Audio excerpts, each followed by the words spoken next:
Welcome to the September 1st, 2018 edition of the BitcoinNews.com daily radio show. We cover the biggest stories of Bitcoin, blockchain, and cryptocurrency every single day till the end of time, and then beyond that, we'll be here every day. This is your host, Space Marine, live from space. And this is Space Cadet. At this time of the evening, Bitcoin is standing at 7150. Affirmative, Space Cadet. It's actually jumped to 71.74 in the past few minutes, but it's been moving around a lot.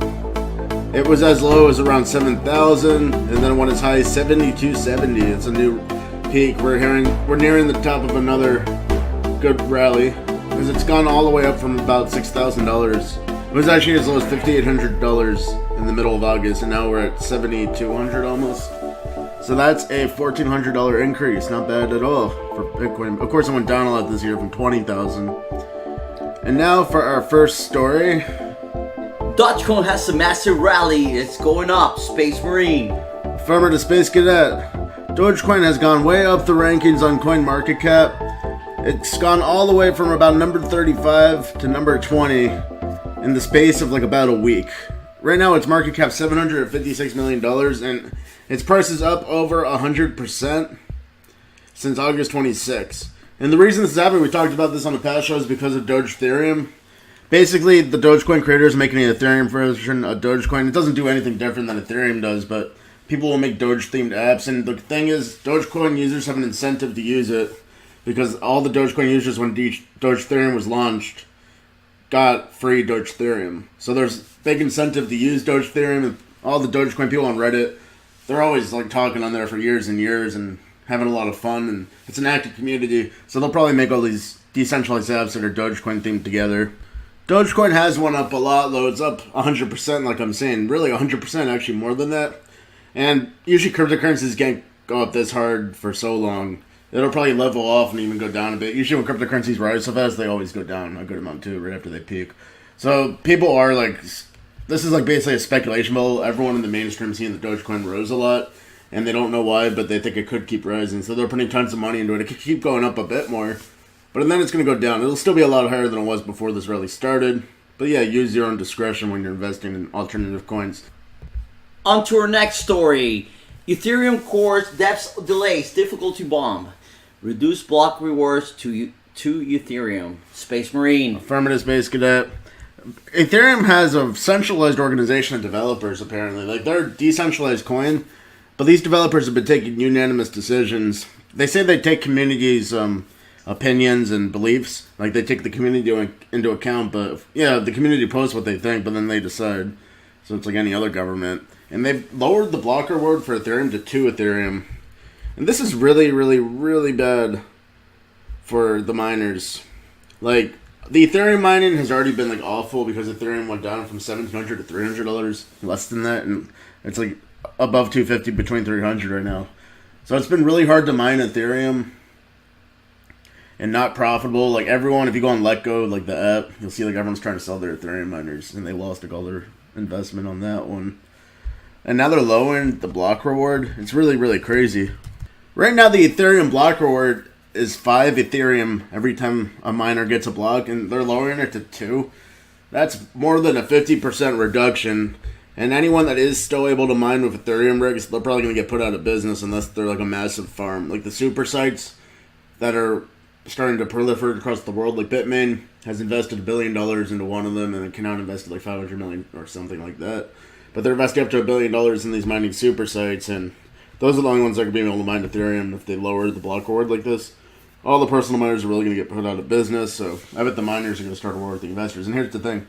The miners kind of control the network, so if the miners decide they're not going to change to the lower block reward, a new version of Ethereum could form. This could cause a fork, and I think it really is quite possible. I think miners definitely, at least some of them, will create a fork. It's almost inevitable. The miners are the ones getting hurt by this change, and they don't have to accept it.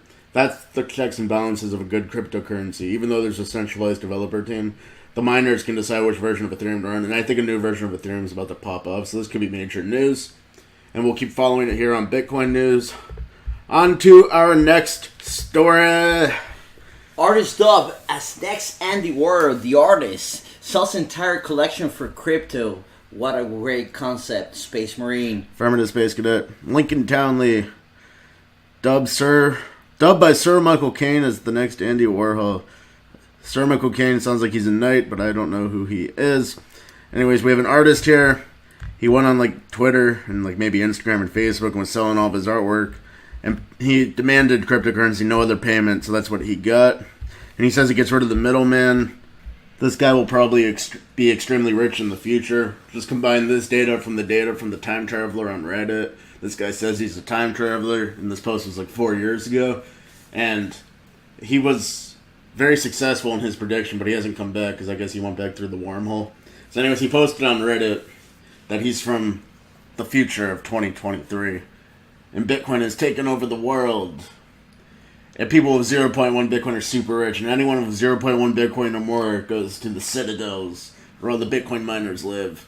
And all the Bitcoin people. And they're surrounded by like armored defenses because all the non-Bitcoin people are trying to take their Bitcoins. And a lot of them were killed when Bitcoin became so popular. Everyone with like a whole Bitcoin got killed. So people with 0.1 Bitcoin really are the ones that proliferated. If you have too much Bitcoin, it's kind of scary. So maybe this artist will be among the first to, God forbid, die in this time traveler scenario, because he's gonna have all these Bitcoins and he's just an artist who probably doesn't know how to fight against militiamen. Yeah. So if this time traveler's right, this artist is in trouble. But anyways, the time traveler continues. Like people with 0.01 Bitcoin, like that's like a life savings. That's enough to live your whole life in 2023. And so everyone should just save a 0.01 Bitcoin that's listening to the show at least, and 0.1 if you want to be super wealthy. Because there's only 21 million Bitcoins in the world. So, not even everyone in the United States could get Bitcoin. There's only 10% of the people in the United States could get a Bitcoin, if that worked out somehow. There's only 21 billion Bitcoins, 300 million people in the United States, 7.5 billion people in the world. There's like not enough Bitcoins for everyone by far. 0.01 is going to be a lot when Bitcoin is the dominant global currency. He goes on to continue to explain how he has a bunch of nuclear submarines, and it's from the elements of the world's governments that collapse, because most of the governments collapse, and now there's just citadels, and it's kind of like Mad Max outside. They have the road warriors riding around. And so, but these people split off. Like, he's actually anti-Bitcoin, and he's going to launch a bunch of nukes to wipe out the citadels and then try to destroy the computers. Like, a resistance going to rise up after all the nukes are out. So that's the future, according to the time traveler. Who knows what will happen? That would be quite an interesting way for World War III to happen. The Bitcoin World War, nuclear war. Now, for our next story. Yes, sir. Asia on fire with 50% rise on crypto and blockchain jobs since 2017. Affirmative, Space Cadet. The blockchain industry in general, this is just one stat, saying, hey, there's a 50% increase in industry jobs in Asia for blockchain and crypto. Yeah, the field's proliferating and lots of money poured into it, especially in the last year. Like, before this past year, Bitcoin was like below 1,000 for years. And now it's like at 7,000. It's still rising a bit right now. It went up to 20,000, but a lot of money got poured into the industry. And compared to any other industry, there's more jobs in Bitcoin, cryptocurrency, and blockchain right now than almost any other field. It's a field that's truly growing in an economy that's crashing. It's amazing. Like, the crypto economy, even though, yeah, it's having a bad year, I guess, technically. Not really. The infrastructure is building rapidly. There's a lot of new companies. It's a lot more lively than ever. So we have this industry doing extremely good in a time when the rest of the economy is crashing. So it's making tons of jobs. It's just so uncommon nowadays. It's so hard to find an industry where people are hiring. So it looks amazing compared to like everywhere else. All other industries, you got to go to college for it. And that's the ironic thing about crypto. There might be a cryptocurrency degree already somehow. The ironic thing is, though, you can't go to any university really and get a Bitcoin degree. But then it's like one of the best jobs. Yet people go to college to get like a weather degree, and they can't find any weather job. Yeah, jobs are on the rise, and I certainly appreciate this industry. Now for our next story. Zimbabwe struggles for cash. Even the country's only Bitcoin ATM has run dry. Space Marine, take us through this one. Affirmative, Space Cadet. Zimbabwe had a total currency collapse. Hyperinflation in the country of Zimbabwe completely ran its course. All fiat currencies are on track to collapse. And Zimbabwe is a good little example of how it works. So their currency inflation rate started rising so quickly that their dollar is like it was like hundreds of percent inflation, 1,000%, 10,000%, 100,000%. And Venezuela is at 100,000% right now. And once you get that far, it's too late. Like, they consider hyperinflation like 26%, and that's basically like a critical level. Once you go above 20-30% inflation per year, it runs away into hyperinflation and the currency collapses. Pretty much, unless there's drastic measures. And usually a government that's printing that much money, basically they have no power to stop it because they don't have any money. So they have to keep printing money. So Zimbabwe's dollar completely collapsed, went to zero. That means there were some really ridiculous situations where people were carrying like quadrillions of dollars. Like Venezuela's had the problem of they have like billions and trillions of dollars. Maybe some people need a quadrillion dollars if you want to buy a house, but like people were going to the grocery store in Zimbabwe and using quadrillions of dollars of cash for Zimbabwean dollars. The Zimbabwe dollar is dead. It joins dozens of other dead fiat currencies that have happened in the last 100 years. Like dozens of fiat currencies have collapsed. And people are like thinking, oh, it's so crazy to say the US dollar collapsed. Like dozens have already collapsed. It's a bad model. So I guess people could say the same thing about cryptocurrency, yet dozens of those have collapsed. I guess it just depends how you make your currency. The US dollar is obviously going to last a while. But yeah, it's not unprecedented is what I'm trying to say for a fiat currency to collapse. It happens. Yeah, cryptocurrencies could collapse too. Back to our point, Zimbabwe's government's getting really jealous of Bitcoin because it's like a lot of money flowing into Bitcoin and they can't control it really. And they're actually banning Bitcoin exchanging in the country. Like Golex was the biggest Bitcoin exchange. Golex is tiny. Golex is like the size of one Bitcoin dealer pretty much. It's probably like a really ambitious Bitcoin dealer that's turned into an exchange in Zimbabwe.